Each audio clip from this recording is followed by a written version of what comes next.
अब हम आते हैं अपने नेक्स्ट टॉपिक की तरफ। यहाँ पर है फ्रीजिंग। फ्रीजिंग आपको पता है क्या है? जब भी हम पानी को आइस क्यूब्स वगैरह में डालकर डीप फ्रीज़र में रखते हैं, यानी उसका जो टेम्परेचर, जिस तरीके से लिक्विड का टेम्परेचर कम होना शुरू हो जाएगा। जैसे अगर हम ठंडा करने लगते हैं तो उसका टेम्परेचर कम होता है, लेकिन हम अगर उसको हीट करेंगे तो उसका टेम्परेचर बढ़ेगा।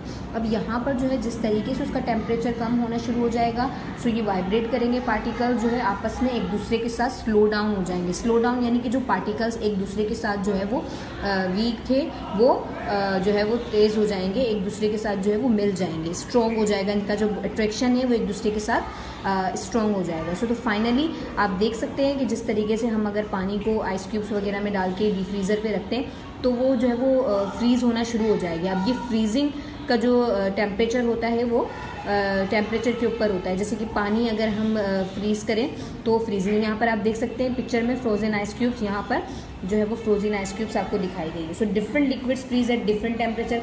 कुछ लिक्विड्स काफ़ी डिफरेंट होते हैं तो उसका जो टेम्परेचर है वो भी काफ़ी डिफरेंट टेम्परेचर पे उसको जो है वो फ्रीज़ होने लगता है। जैसे कि अगर आप एक्टिविटी में देख लें, यहाँ पर अगर आप ऑयल, वाटर, लेमन जूस वगैरह को अगर आप एक पानी के अलग अलग क्यूब्स में डालते हैं तो देखेंगे कि सबसे ज़्यादा कौन सा जो है वो फ्रीज़ हो रहा है क्यूब्स।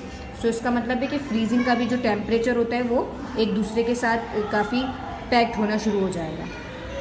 ठीक है, जो है हमने पहले भी डिस्कस किया था कि मैटर जो है अपने स्टेट्स इस तरीके से चेंज करता है, solid to liquid, liquid to gas, और फिर इसी तरह वाइस वर्सा ये होता रहता है। ठीक है, अब जैसे गैस को फिर हमने जो है वो दोबारा, पानी को जो है हमने दोबारा सॉलिड पे कर सकते हैं।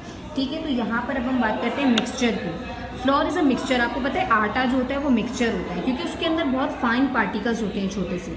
यहाँ पर आप देखें, अगर आप आटे को जो है हम लोग छन्नी में छानते हैं तो जो इसकी हार्ड मटेरियल होता है, जो इसका जो है वो हार्ड वाला जो पार्टिकल्स होते हैं स्ट्रॉन्ग, और जो है वो सॉलिड पार्टिकल्स होते हैं, वो छन्नी के अंदर आ जाएंगे और बाकी जो फाइन पार्टिकल्स होंगे वो उसके अंदर से इजीली निकल जाएंगे। सो ये यहाँ पर मिक्सचर, इसीलिए हम कहते हैं कि इसे हम कहते हैं मिक्सचर। अब यहाँ पर देखें, अगर हम चाय को जो है वो छानते हैं तो ऊपर उसकी सारी पत्ती जो है वो अलग आ जाती है और नीचे से सिर्फ इसका लिक्विड निकल जाता है।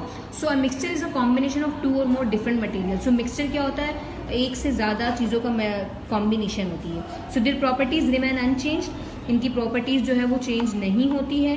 ठीक है, लेकिन जो है वो दो पार्टिकल्स एक दूसरे के साथ अलग हो जाएंगे। जैसे कि हम देख सकते हैं कि अगर हम पानी में से due to this materials can be separate easily from the mixture.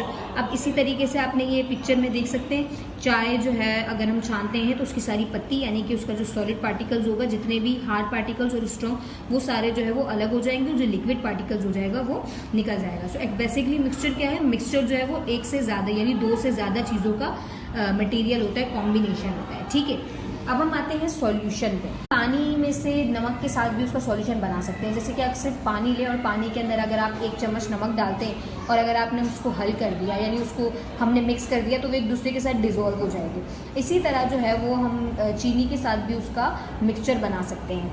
सो यहाँ पर जो है वो मिक्सचर जो है, solution is a mixture in which the solid substance dissolve. अब इसी तरह सॉल्यूशन उसको कहते हैं जिसमें सॉलिड सब्सटेंस जो है वो डिज़ोल्व हो जाता है। जैसे हम अगर नमक की बात करें तो नमक जो है वो इजीली डिज़ोल्व हो जाता है। So they do not separate from each other. वो एक दूसरे के साथ अलग नहीं हो सकते हैं।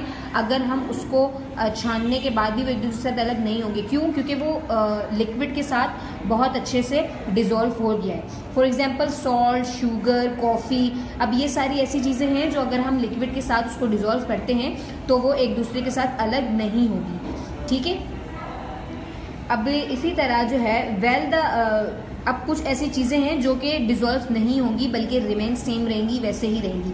अब उनमें से कुछ ऐसी चीज़ें हैं जैसे कि सैंड, मिट्टी अगर हम पानी के अंदर हल करते रहें वो कभी भी उसके अंदर डिज़ोल्व नहीं होगी।